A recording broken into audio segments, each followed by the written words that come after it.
Brain injury. Let me see the real world. No, I don't like it.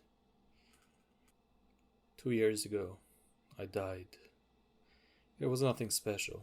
A car accident. People die all the time in car crashes.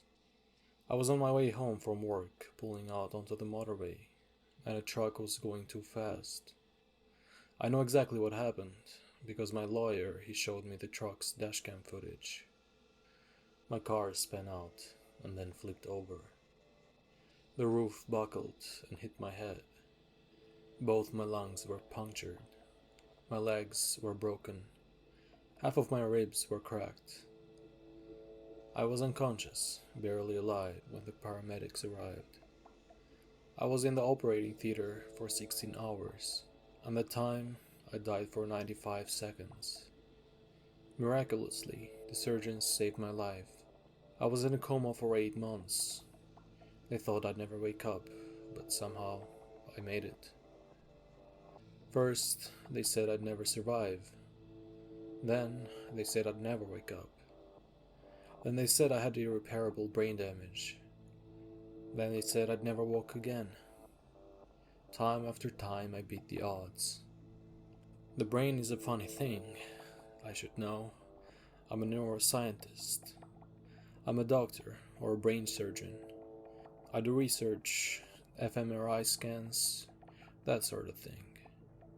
That evening, I'd been driving home from a day of interviewing people with synesthesia. That's when your senses mix with each other. You can smell sounds or taste colors. We were testing the hypothesis of people who claim to see auras. They see a person's mood through their facial expression and body language, and their brain interprets that by overlaying colors around them. I don't know if it's true, but there's a long way to go before we're ready to publish. This is to say that when I eventually persuaded the hospital to discharge me, still with a walking cane and occasionally dizzy spells, I had a pretty good idea of what to expect. That still didn't prepare me for the actual experience. I'd got used to the white walls and beeping machines of a few hospital rooms. The taxi journey home was overwhelming, made worse by arriving back to an empty house with no food and hardly any furniture. You know the bit in the wedding vows about "till death do us part." Turns out my wife figured that 95 seconds of death still counted. She'd moved on to another guy during my 8-month vacation. I'm sure she was delighted that I was finally able to consent to selling our house. With my savings, sick pay, state benefits, and my share from the sale, I was at least able to rent a small flat. I even found a nurse, Anita, who was specialized in both physiotherapy and mental health, and visited me 3 times a week to check up on me, helping me with the basics while I got back on my feet. Early on, I was sleeping 18 hours a day, and was overwhelmed if I spent more than a few minutes outside. Over several months, I gradually recovered. I was able to walk around my apartment without holding onto the walls, and even managed to go out shopping with Anita, and then later without her. Eventually, I convinced her to take me back into work, just for a day. I was still employed there and hoped to go back part-time soon. Now, the thing with being a neuroscientist is that you have easy access to brain scanners. We'd all scanned our brains a few times, and I even have a picture of my brain scanned above my work desk at home. My ex-wife was at least kind enough to pack my things neatly. So one of the first things I did after checking that they hadn't ditched my coffee mug was get a new scan. Do you know what the amygdala is? It's a pair of tiny nuggets of brain tissue, each about the shape and size of an almond. It's really important in regulation of emotions, among many other things. Your brain takes in a huge amount of data, far too much to process. Your amygdala acts as a sort of pattern-matching algorithm and filter. To massively oversimplify my 2 decades of experience, there are 3 things the amygdala does when it's receiving data.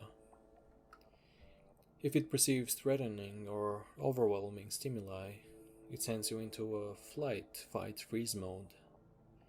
Your limbic system takes over and you act emotionally rather rationally. If it detects a familiar pattern of stimuli, it invokes the part of your brain that knows how to deal with the situation at hand. This basically sends you into autopilot, and it's why you can drive to work with no actual real memory of the journey. And if it detects an unfamiliar but non-threatening event, it rallies your frontal lobe. This is the rational thinking brain, and it's how we're all able to learn new skills like calculus and the piano. The amygdala does a lot of filtering before actually passing along the data that it decides is relevant. I've viewed images of healthy brains countless times, and I've also studied plenty of brains with damage to the amygdala. I've never before seen the amygdala that looked like mine post-crash. It certainly explained why I was still having headaches and dizzy spells. To be honest, it was worse than the doctors realized. But being a neuroscientist, I knew what lies to tell them to keep them off my back. Truth is, I could barely even focus visually or mentally for more than half an hour. Now I knew why. The pattern matching role of my amygdala was functioning perfectly. The filter wasn't. The effects of this were reduced somewhat due to the high doses of psychostimulants to keep my frontal cortex active, and antipsychotics to help me moderate my emotions and reduce my mental agitation. Essentially, this combination of medications seemed at least partially effective in moderating my brain function in the ways my agenda was no longer capable of doing. But these are powerful drugs. Long-term use could cause even more brain damage, so I was coming off of them, slowly, but faster than my doctors would have led me if I had been honest about my symptoms. I can tell you when I started, or at least when I first noticed. My drugs were down to 50%, and Anita only came around once a week, so it was Thursday. She rang the bell as normal. I opened the door as normal. She walked in as normal, with a maggot on her right cheek. You, got something on your cheek, I said, watching the 3-centimeter grey lava wiggle slightly. Oh, Anita said, almost disinterested, and wiped her face. All she managed to do was move it slightly to the side. And then, most disturbingly, she checked in the mirror in my hall, looked satisfied, and proceeded to carry out on her usual checks on me. Let me tell you, that was an uncomfortable exam. The whole time I was staring at that thing, waiting for it to inevitably fall onto me. She just acted as though it wasn't even there. Half an hour later, she'd finished her tests. I was coming along nicely, she told me, although my eyes were a little dilated. I'd tell her hers would be too, if she'd spent 30 minutes watching a maggot crawl onto somebody's face. I could have shrugged that off, especially as nothing happened all the rest of the day. And I mean, nothing. 10 hours awake followed by half an hour of focused social interaction. Even though I was recovering, that took it out of me, and I went to bed, as I usually did after her visits. On Friday morning, I decided that I wanted to change my usual food. The local shop was just 10 minutes walk away. I wanted some cereal and fruit, so I headed out. As I entered the shop, I braced myself for the loud bell that rang when you opened the door. Something that used to annoy me even before I fucked up my amygdala. I didn't brace for the smell. Something putrid assailed my nostrils the moment the door was opened. I gagged and spent a few more moments composing myself, and walked on to the cereal shelves. That was fine. I grabbed a box of Frosties. But then I headed down the fruit section, and found out the source of the smell. The fruit was rotten. Grey and green mold covered every fruit in there. The bananas were black and mushy. At least I think they were mushy. I didn't dare touch them. Helen, I called to the woman on the counter. Helen, what's up with the fruit? Helen looked over at me. What do you mean? It's rotten. Helen walked out to me, and inspected the shelves. She picked up a few blobs from behind the handwritten sign that insisted they were apples. Turning them over in her hands one by one, she eventually picked out the two that looked no better or worse than the rest. "Yeah, I'll chunk these. Bring whatever you want to the counter. I'll check them for you." I only brought the cereal. I stayed in for the next few days. I could focus enough to read neuroscience papers for a couple of hours a day, broken up into short stints. Meanwhile, I made a valiant attempt to catch up on my Netflix backlog, which had been bad even before my time out from life. As Thursday approached, I found myself getting worried. Last week had been pretty awful, and I dreaded the repeat. Anita rang the bell just after noon, and I opened the door to her. There were no maggots. I mean, you've got to try and find the positives in life, right? Anita's clothes, usually the light blue NHS uniform, were dark and ragged. She looked like she had been dragged out through a bush. But that wasn't the worst of it. She had, well, it's hard to say. It was like an outline, a sort of fuzzy, black shadow surrounding her. Like I said before, I've done work on the purported phenomenons of auras, and I've read and heard plenty of first-hand reports. This shadow sort of looked like those, but I've never heard others talk of the dread that I felt emanating from this nurse. I started to tell Anita that I wasn't feeling well, but she walked in anyway. This will only take a few minutes, and if you're not feeling well, it's all the more important to do a proper checkup. I really wish I could say that half an hour was the most stressful time of my life. Anita didn't do anything unusual. She took my biometrics, just as before, and left. All that time, though, I was watching the shadows shift and pulsate around her. This was enough time for me to make some good scientific observation. The pulsations were roughly in time with the heartbeat, but not with mine. I can only assume that they were in time with hers. I watched as part of it flipped out into little tendrils, flailing into the air. They felt cold when they touched me, and when she left, still cheerful as always, I retreated to my bedroom. I put on some Netflix junk, but I wasn't really watching it. I've always had a scientific mind, and in the worrying I did, a plan started to form. I didn't leave the house for a few days. I read all I could about auras, the scientific papers, the spiritual stuff I've always assumed was punk, everything. I read about the side effects of my medication and the reported effects of specific combination, and I came up with an idea. What if my specific biology, my specific injuries, and these specific medications had an unusual effect? So I came off the medication. I was already on half doses. I spent 2 days on a quarter, 2 days on an eighth, and then nothing. I didn't check with the doctors, as I already knew what they'd say. This did my headaches no good. A couple of weeks later, after suffering through 2 more visits from Anita, I left the house. This was last Wednesday. It was early afternoon, fairly quiet with nobody around. I could see the familiar house, a few trees, street furniture, the usual things you'd see on any residential street. But they were far from ordinary. The trees were rotten. The few trees that remained were wilted and covered in fungus. Trunks and all branches were split open. Horrible mushroom-like things sprouting from their insides.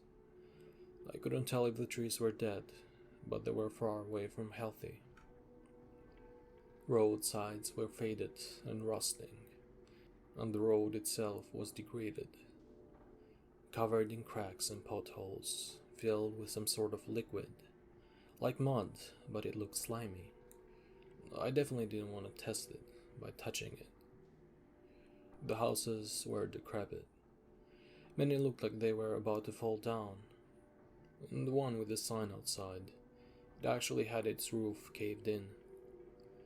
One house was freshly painted, and the incongruity between the almost collapsed structure of the house and the clean paint made my head hurt. But even then, the paint was already starting to peel. If it wasn't for the fresh paint, the scene in front of me could have easily been mistaken for an abandoned street in a post-apocalyptic movie. I went back inside, got my phone, and took a photo of the street. Looking at the photo on the screen of my phone, everything looked normal. I stood there for a long time, comparing what the phone saw and what my eyes saw. One of them was lying to me, but which one?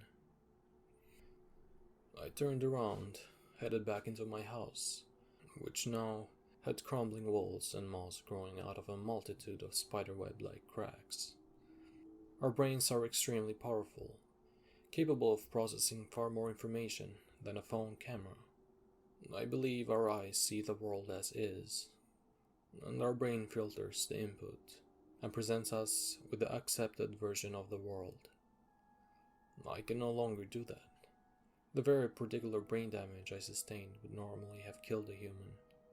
I could very well be the first person to suffer this specific damage and be unlucky enough to survive the rest of my life with mental faculties intact. Perhaps there were others like me, consigned to psychiatric institutions somewhere. I determined right there and then that I would not let myself suffer such incarceration. I'm a scientist. I experiment, I observe, I collect data. So that's exactly what I did. That afternoon, I took my phone, a notebook, and a clipboard, and walked into town.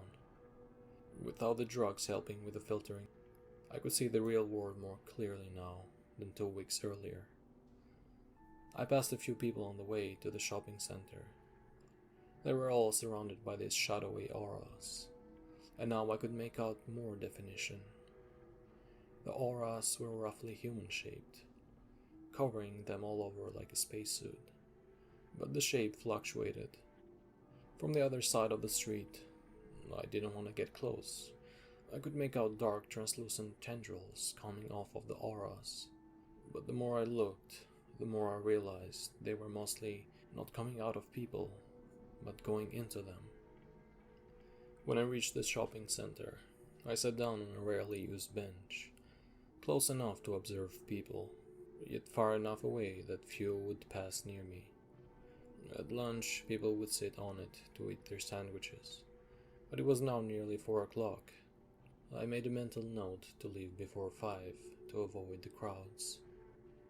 I took a few photos, but they all came out normal. My camera wasn't going to help, so I instead started to sketch people.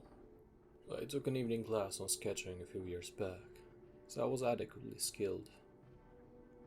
After 5 or 6 sketches, I looked back at the pictures, trying to discern any patterns. The tendrils were worming their way into people's bodies all over, but they were much more focused on their heart and head, the source of blood, and the source of our thinking. This was early in April, and I'd been surprised by the number of flies buzzing around the people I sketched, but I hadn't really taken much notice of them. Right then, I didn't think they were significant. I moved on to drawing the dilapidated buildings, the location of moss and mold on the road, and the abysmal state of cars that passed by. Around 4:30, I got up and walked home. The shopping center is due west of my house, so I had the sun in my eyes for the walk there. It was therefore something of a surprise to see the sun on my walkway back. Actually, it wasn't the sun, not the sun I'm used to anyway. About half the size and red. I turned back. Our usual yellow sun was in its proper place. If I'd seen this in the past, I'd been shocked and bewildered. That day, it was just another bit of weirdness. Had it always been there, and I'd just never seen it before? I sketched the 2 suns and managed to make out the rest of my way home without any further strange thing happening to me. The inside of my flat was a welcome change for the weird, rotting world outside. It was only a bedroom, living room, kitchen, and bathroom, and I'd kept up with most of the cleaning of one person's mess easily during the last few months. Even so, I could see the mold and the damp patches on the wall, the rotting wood on the furniture, and the strange cracks along the plaster. The kitchen stank, so I threw away the copious amounts of moldy food and ordered home delivery of a load canned and ultra-processed food, as well as lots of bottled water. Anita arrived right on schedule the next day. I don't know if the shadowy aura was stronger, or if I was just seeing it more clearly now. I counted 3 maggots, 1 on her face and 2 on her hair. Flies buzzed around her, and as she poked and prodded, I kept my eyes closed, grateful only for the fact that she wore sterile gloves for the examination.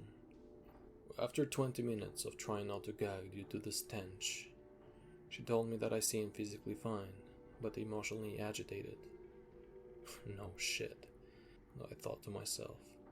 Anita arranged an inpatient appointment for the next week. I agreed just to get her to finish and leave, with no intention of actually going. TV is good. Whatever things look like in reality apparently don't show up on camera. I spent the rest of the day binge watching Netflix and YouTube, just to experience some semblance of normality. The next day I made an appointment with a doctor. If I had been taking my meds as prescribed, I would have been out that day. And it's amazing how quickly you can get an appointment when you claim your antipsychotics have run out. I drove to the GP surgery in the light of 2 suns, stayed in my car until the very last moment, and then went in. My doctor was running on time, and I was ushered into his office by a receptionist with skin barely clinging onto their face. I sat down in opposite short, white, balding man with a white coat, or at least, I think it was supposed to be white. The stains made it difficult to be sure.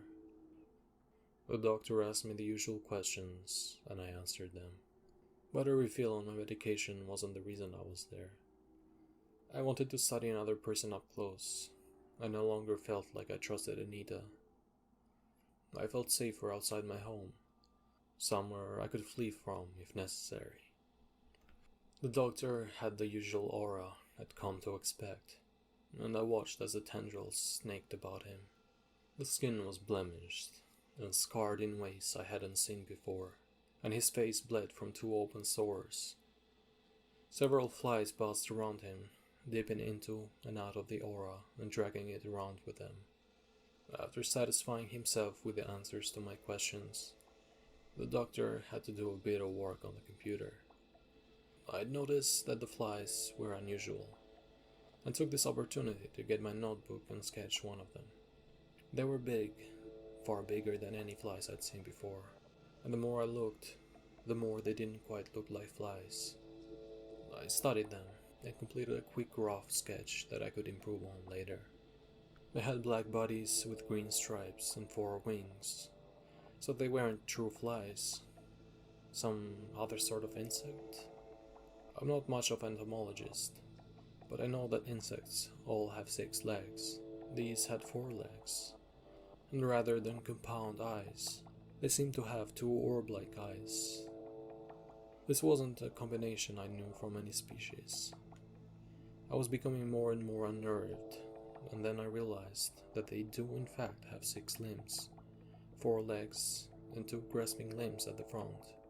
These things are capable of holding small objects. But what really threw me away, what led me to running out of the doctor's office without a prescription, was what happened next. 2 of the flies landed on my notebook. They seemed to study the sketch I made. Then, they started buzzing, or to be more precise, they'd been buzzing all along. No, they buzzed in what, to me, sounded like communication. Insect buzzing comes from the wings flapping in flight, but I heard it even from the 2 that weren't flying. Then, they rose up, joining the other flies, 10 or 11 of them I think, hovering half a meter from my face, and all looking at me and buzzing to each other. They'd been content to ignore until then, but now they knew that I could see them.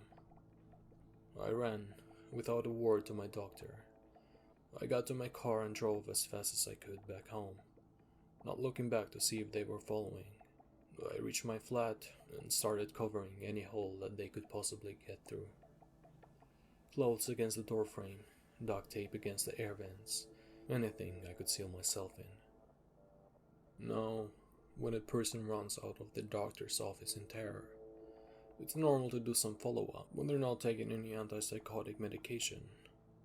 It turns out that this follow-up is with the police. 2 hours later, the cops turned up at my door, asking if I was okay.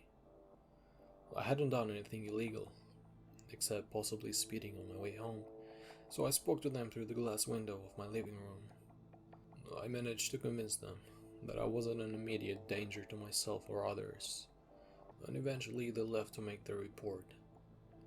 Their flies did not. A dozen or so flies, buzzing against my window. They dragged the shadow aura with them, tracing thick lines of it through the air as they flew. I saw some of them disappear, and no such luck. Shortly after they left, 100 more turned up. After this, I fear, is where my story ends. My food and water delivery should last me a week, maybe 2. I live almost entirely in my bedroom now, venturing out only to use the toilet and to secure the gaps where all the flies had been trying to tunnel in. Between the flies and their shadow trails, I can barely see anything outside, apart from the yellow light filtering through the daytime and the red light of the evening sun. I can barely sleep, partly because I live in constant fear, and partly because of the buzzing of thousands, tens of thousands, flies is overwhelming. So, with nothing else to do, I'm posting my account to the internet, as if that will do any good. The best I can hope for now is that I run out of food and starve to death. I don't want to know what happens to me if they get in while I'm still alive.